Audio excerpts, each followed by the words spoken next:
و این آهنگ هم مال سال 1983 که تقریبا 40 سال 39 سال پیشه. And it kind of fits what we have been looking at in Peter's letter, because we've looked at Peter talks about Christians being like pilgrims, like stones, like priests, and like sheep. He says all of those things. همونطور که پیشتر در مورد این صحبت کردیم که پتروس ایمانداران مسیحی رو به چه چیزهایی تشبیه کرده بودن، به سنگ و گوسفند و مسافرین و همینطور واعظ یا همون واعظ تشبیه کرده بود. در مورد اون حرف زدیم. Oh, that's an interesting sound. And then he says something different. He doesn't say you're like servants. He talks about Christians who really are servants. بعدش یه چیز دیگر رو هم اضافه کرد به صحبتش، این که شما خوشتون از خدمت یعنی همینجوریه که خدمت بکنه نمیاد، شما از خدمتگزاران مسیحی خوشتون خواهد اومد. And what Peter says is that here's a challenge, maybe a challenging word then. Don't grumble, don't be difficult, don't be awkward, but do it well. Be a good servant, be a faithful servant. و یه چیز دیگه هم که بعدش گفت اینه که خیلی سفت و سخت نباشید اصطلاحاً و سعی کنید یه ایماندار مسیحی خوب باشید، یه خدمتگزار خوب باشید. So I thought I might catch you out with the word grumble, but you know what grumble means. Yes, somehow, yeah. Okay. Now, it's part of our life of faith to learn to be a good servant. Jesus said something surprising.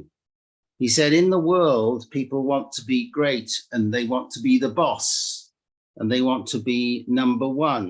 But Jesus specifically said about his people, he that is greatest among you, let him be your servant.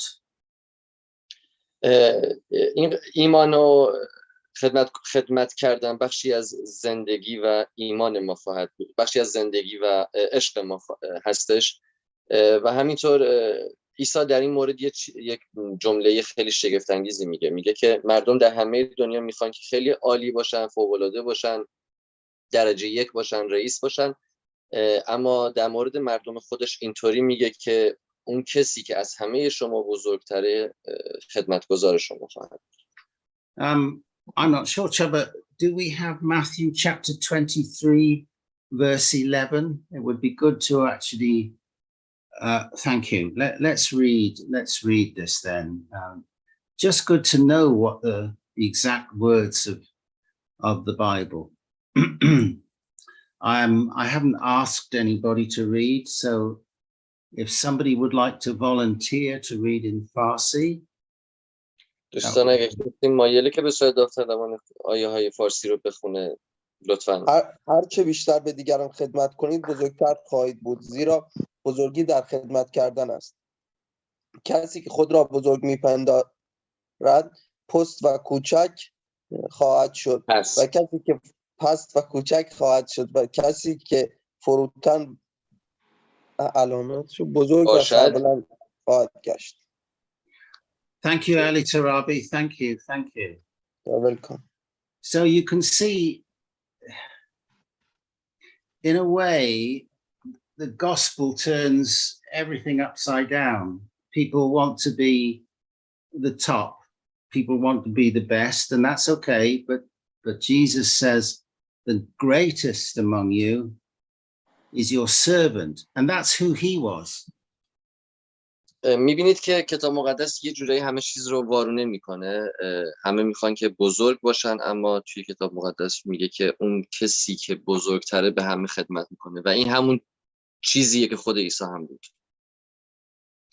If you ever read the Old Testament, a good place to start is the prophet Isaiah. And the prophet Isaiah spoke about a different kind of king from all the other kings of that time, a servant king. یه جای خیلی خوبی توی عهد عتیق که اگه میخواید بخونید خیلی خوبه که از اونجا شروع بکنید. کتاب، من نمیدونم به فارسی این چی میشه، اگه یکی از دوستان میدونه آزایا به فارسی چی میشه بهم بگه، هستش که در مورد پادشاهان خیلی مختلفی صحبت کرده در اون کتاب، پادشاه‌های خدمت گذار. All those other ancient kings, even the best of them made mistakes and fell. Even King David, who was the greatest of the Old Testament kings in Israel, he still failed and fell. But Jesus was a different kind of king. همه پادشاهان قدیمی و باستانی، حتی بهترین هاشون هم باز به هر نحوی دچار مشکل شدن، اشتباه و خطا انجام دادن و شکست خوردن. حتی پادشاه داوود که بزرگترین پادشاه عهد عتیق بود توی اسرائیل، اون هم شکست خورده و خطا و اشتباه کرده. اما عیسی یه پادشاه دیگه است، فرق داره. In fact, we can read a couple of the prophecies that were made in Isaiah about Jesus and the kind of king he is as a servant king. Can we read Isaiah 42, 1-4? یه چند تا از آیه هایی رو که توی این کتاب در مورد عیسی مسیح توسط اشخاص متعددی نوشته شده رو الان با هم دیگه روی اسکرین میبینیم و لطفاً اگر شما آقای ترابی بودن میخوندن دیگه لطفاً ادامه بدن. And I don't know if Ali Tarabi wants to continue or خداوند می‌فرماید این از خدمتگزار، من که او را تقویت میکنم. این از برگزیده، من که از او خوشنودم. او را از روحم پر میسازم تا عدالت و انصاف را برای قوم‌های جهان به ارمغان آورد. او آرام است و در کوچه ها فریاد نخواهد کرد و کسی صدایش را نخواهد شنید. میخ شد را نخواهد کشت و شعله نی خرد شده نی خرد شده را نخواهد شکست و شعله ضعیف را خاموش نخواهد کرد. او عدل و انصاف واقعی را به اجرا در خواهد آورد. تشکر. ادامه داره لطفاً. آیه 4 رو سرد و ناامید نخواهد شد و عدالت را بر زمین استوار خواهد ساخت. مردم سرزمین‌های دوردست منتظرند تعالیم او را بشنوند. Amen. Thank you, Ali Tarabi. Now, the UK is one of the few countries in the world where we still have a king, well, queen, actually. But you try getting to see the Queen. We live fairly near Windsor, where she sometimes lives, and you can't go and knock on the front door and because you'd like to have a talk with her. It doesn't work that way. بریتانیا جزو معدود کشورهاییه که همچنان حکومت پادشاهی در اون مستقره، که البته خب در حقیقت پادشاه ندارن، ملکه دارن و ایشون خیلی دوست دارن که مثلا خیلی بعضی اوقات شاید دوست داشته باشن که با ملکه بخوان صحبت بکنن، اما اینطوری نیست که برن اونجا. خیلی هم نزدیک زندگی میکنن، اما اینطوری نیست که برن اونجا و به در رو بزنن و ملکه بیاد و باهاش صحبت بکنه. This is not Jesus though. Jesus, well, it says a bruised person, he won't break what's bruised. He won't damage. In fact, Jesus said anyone who comes to me, I won't turn them away. No one. البته این عیسی نیست، چرا که عیسی است که آسیب ناپذیره و به هیچ صورتی لطمه و صدمه و آسیب نمیبینه و همینطور میگه که هر کسی هم که به سمت من بیاد، به دعوت من جواب بده، من هیچ وقت دست رد به سینه‌اش نمیزنم. So in fact, the opposite. You might have tried to see important people and they turn you away. But Jesus is the opposite. He, as a servant, he did something else. Can we read Isaiah chapter 53, verses 10 and 11? ممکنه که بعضی وقتا شما بخواید افراد مشهوری رو ببینید، ملاقات بکنید، اما اونا شما رو کنار بزنن، یعنی حاضر نباشن که شما رو ببینن یا با شما صحبت بکنن. اما عیسی اینطور نیست. Isaiah chapter 53, verses 10 and 11. If we can, Trevor. Thank you. خداوند می‌فرماید این خواست من بود که او رنج بکشد و بمیرد. او جانش را قربانی کرد تا آمرزش گناهان به ارمغان آورد. بنابراین صاحب فرزندان بیشمار خواهد شد. او زندگی را از سر خواهد گرفت. اراده من به دست او اجرا خواهد شد. هنگامی که ببینید عذابی که کشیده چه ثمری به بار آورده، راضی و خوشنود خواهد شد. خدمتگزار عادل من بار گناهان بسیاری از مردم را به دوش خواهد گرفت و من به خاطر او آنها را خواهم بخشید. Thank you. So this was an ancient prophecy, but it foretold that this is how much Jesus was a servant of the Lord. He took our sin upon himself. He became a sacrifice and a substitute for you and me.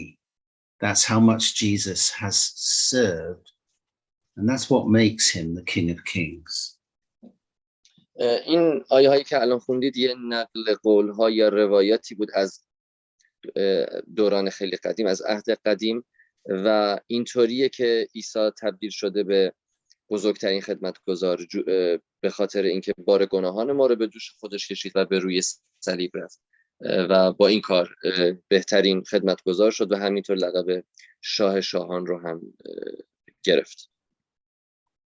Now, this is the heart of Jesus, and we need to take into ourselves the way he thinks and acts and feels. So one of the last things Jesus did on earth, just before he died, Jesus took a towel and he washed the disciples' feet. و خیلی از چیزها و کارهایی که عیسی مسیح کرده رو ما باید توی زندگیمون و برنامه‌مون اصطلاحاً همونا رو انجام بدیم، یعنی پیاده کنیم. یکی از کارهایی که عیسی مسیح درست قبل از به صلیب کشیده شدن و مرگش انجام داد این بود که یه حوله آورد و پای همه حواریونش رو باهاش شست. Now you imagine that. This is a hot climate. At the moment it's hot in England. I wouldn't, I would, what if in our meeting I was to take a towel and try and wash everybody's feet? Oh dear.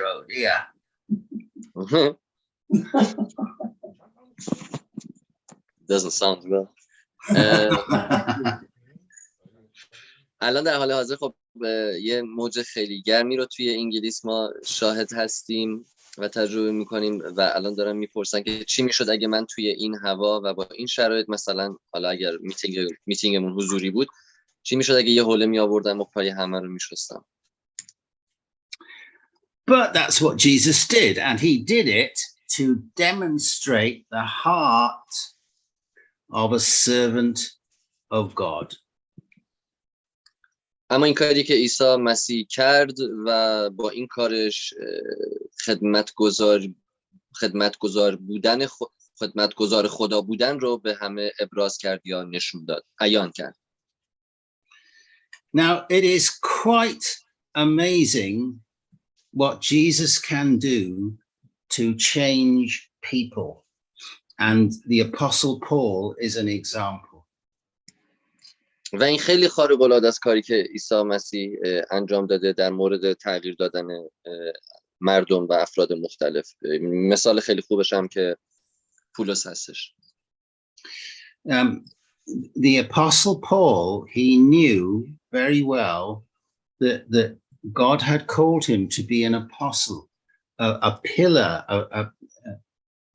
a very important part of building the early church.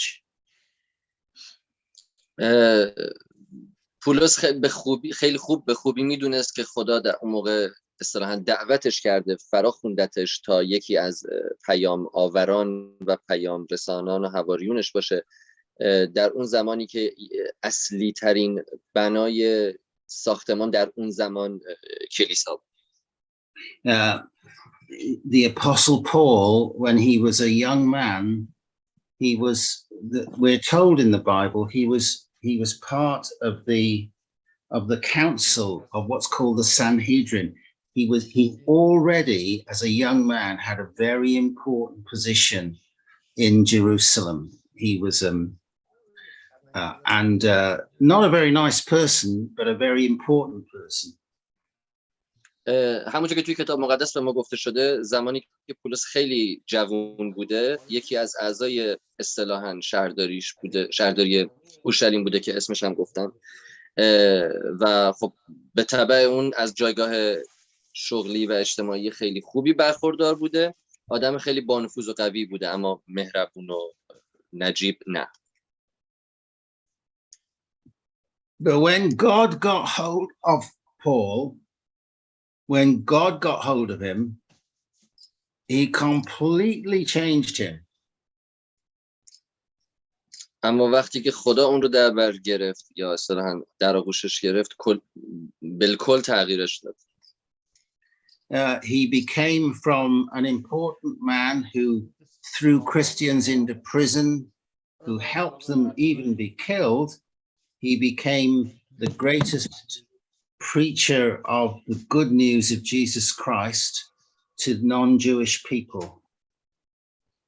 اون از یه آدم خیلی مهمی که اصولاً مسیحی‌ها رو مینداخت توی زندون و همینطور بعضی مواقع مسیر کشتن اونها رو هم هموار میکرد، از اون آدم تبدیل شد به یکی از بزرگترین و مهمترین و بانفوذترین واعظان مسیحی. And well, let's read what the Apostle Paul said about how this change occurred. Let's just read how it occurred, and it's 2 Corinthians chapter 4 verse 5. Chapter. الان توی قرنتیان دوم میخونیم که این اتفاق چطور برای پولس افتاد.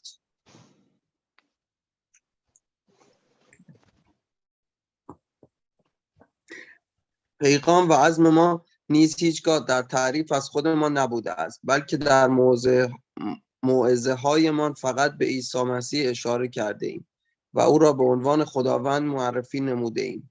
تنها چیزی که درباره خودمان میگوییم این است که ما به خاطر فداکاری که مسیح بر روی صلیب کرد خدمتگزار شما هستیم. زیرا همان خدایی که فرمود نور در میان تاریکی بدرخشد، نور خود را در دلهای ما نیز Down, please.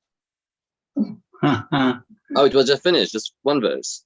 One verse will do. One verse will do. Yeah. Okay, sorry, man. That's okay. That's fine. Yeah. So this was the point.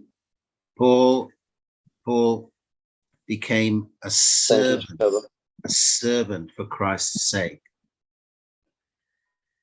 و نکتهش اینجا بود که الان خوندیم، اینطوری بود که خدمتگزار آدما شده بود، خدمتگزار همه شده بود.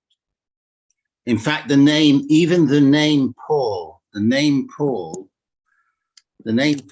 means a little one. And his first name, before he met the Lord, before he became a Christian, he was named after the first king of Israel, who was called Saul. و همینطور که میدونید کلمه پولس، نام پولس به معنای کوچیکه و قبل از اینکه ایمان بیاره بعد از پادشاه اسرائیل، یعنی بعد از پادشاه اسرائیل اسمش سلیمان بود، اسمش سلیمان بود قبل از اینکه ایمان بیاره. Now we can look at the history, and Saul was the first king of Israel, and he had servants and he had buildings, but Paul changed his name when he met Jesus because he developed a servant heart. And so he changed his name to Paul, which just means just a little one. و اگر به تاریخ نگاه بکنید میبینید که اولین پادشاه اسرائیل اسمش سلیمان بوده و اصطلاحاً پولس قبل از ایمان آوردن دومین کسی بوده که اسمش سلیمان بوده. اما بعد از اینکه ایمان میاره به خاطر اینکه میخواست اون قلب خدمتگزاری رو که از عیسی گرفته بود توسعه بده و به همین دلیل میخواست که خدمتگزار و کوچیک همه باشه، اسم خودش رو به کوچک که همون پولس باشه تغییر داد. Now, these are examples we can't avoid as Christians. Jesus himself, the Apostle Paul, and we've been looking at how Peter writes to Christians, and the message that comes from the founders of our faith is, well, by love, and in love, you serve one another. You think of other people more highly than yourself. That's part of being the servant of the Lord. اینها مثال هایی هستند که ما به عنوان یک ایماندار مسیحی نمیتونیم از اونها بگذریم یا نادیده بگیریم. یکیش خود عیسی مسیح دومی، پولس سومی هم که الان میخوایم بخونیم در مورد پتروس که چیزهایی که برای مسیحیان اون زمان نوشته بود و اینکه ما به عنوان یک ایماندار مسیحی چی کار باید بکنیم تا دیگران رو خیلی بیشتر و بالاتر از خودمون بهشون اهمیت بدیم و عشق بورزیم و خودمون رو بعد از اونها به خودمون بعد از اونها بگیم، اونها در وهله اول باشه.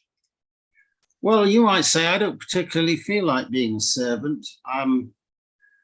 I don't mind being a king, but I don't particularly fancy being a servant. But there is an amazing reward for the heart that is prepared to serve God. And we can read it in Acts chapter 2 and verse 18. This is the reward for any person who says, yeah, I'll serve the Lord. I want to be his servant. Look at Acts chapter 2, verse 18. و به شخص من نمیخوام شاه یا پادشاه باشم، اما میخوام یکی از خدمتگزاران باشم، به طور خاص یکی از خدمتگزاران باشم. و یه پاداش خیلی ویژه‌ای هم توی اعمال رسولان به ما گفته شده که در نظر گرفته شده برای کسانی که این خدمتگزاری رو میکنن که الان با هم روی اسکرین میبینیم.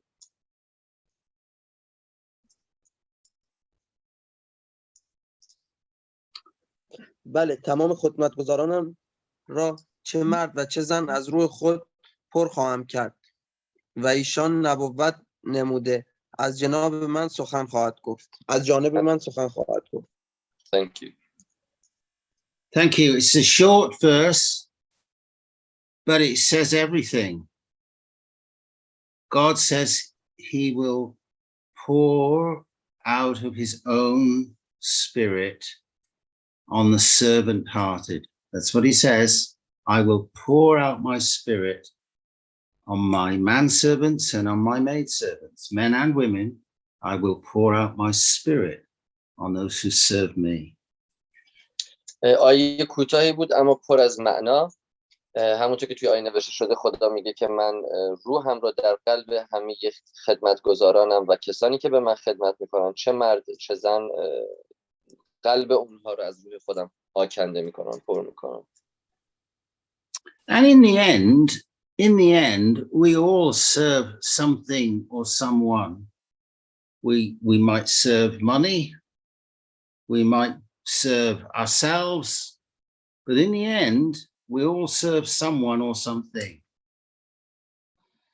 در نهایت و به طور کل ما در خدمت یه چیزی هستیم بالاخره. یکی در خدمت خودشه، خدمتگزار خودشه، یکی در خدمت پوله. اما خب به طور عام همه ما در خدمت یک چیزی بالاخره هستیم. So that's the challenge for us, and it's a challenge for you and for me. how can I serve God? What can I do to help bring about his kingdom right where I am? What can I do to serve God? Is there someone I can speak to? پس این همون چالشیه که برای من و تو و همه ماست، که اینکه چیکار میتونم بکنم تا خدا رو خدمت بکنم، چطور میتونم موقعی که جایی که من هستم، موقعی که خودم هستم، اونطور آماده باشم که وقتی پادشاهی خدا میاد. و این همون چالشی که برای ما هست. Church only really works by people who are prepared to serve. It might be music, it might be cleaning the building, it might be just being kind to somebody else. There are many ways to serve the Lord, starting in the church. کلیسا معمولاً جاییه که فضا رو برای کسانی که آماده خدمتگزاری هستند مهیا میکنه. این میتونه انجام دادن کارهای ساختمانی باشه، به هر کمکی به هر شکلی و به هر نحوی به یک کس دیگه‌ای که باعث خوشحالی و کمک کردن به اونها بشه. راه‌ها و روش‌های متعدد زیادی وجود داره برای خدمت کردن به خدا که نقطه استارتش هم توی کلیساست. And if you want to look for them, God will give you, if you look for it, God will give you opportunities to serve him. و اگر پیش باشید، دنبالش باشید، خدا به شما اون فرصت‌ها و مجال‌ها رو میده که خدمتش بکنید یا خدمتگزاریش رو بکنید. We a number of our Iranian brothers have, in recent weeks, we've started to work on a building we've not been using, and it's already making a difference to that building, and I find it very, very encouraging to see people say, yeah, I'm going to pick up a spade or a hammer and I'm going to serve the Lord.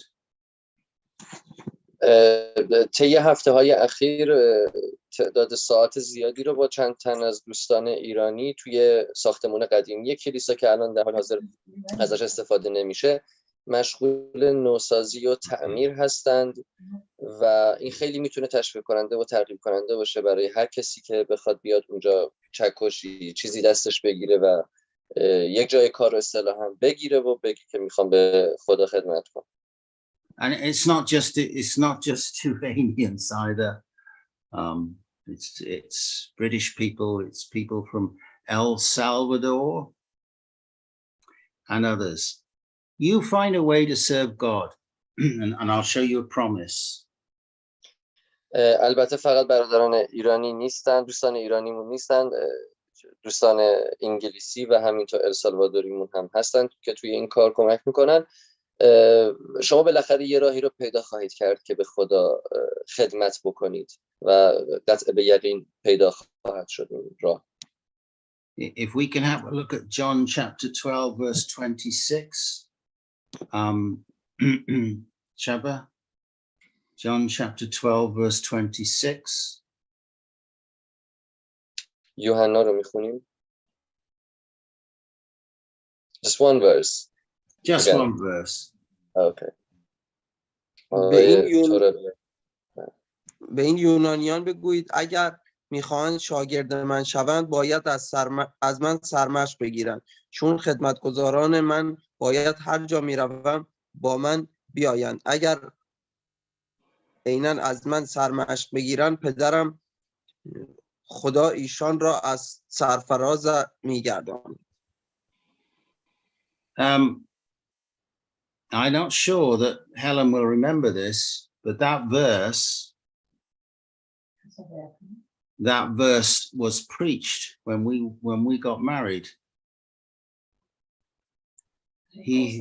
Okay, she says, of course she remembers. Of course she remembers. لحظه اصطلاحاً ازدواج آقای راجر و خانم هلن این آیه خونده شده. And I had no idea how important that verse would be in our lives. And I don't think the man who spoke it did either.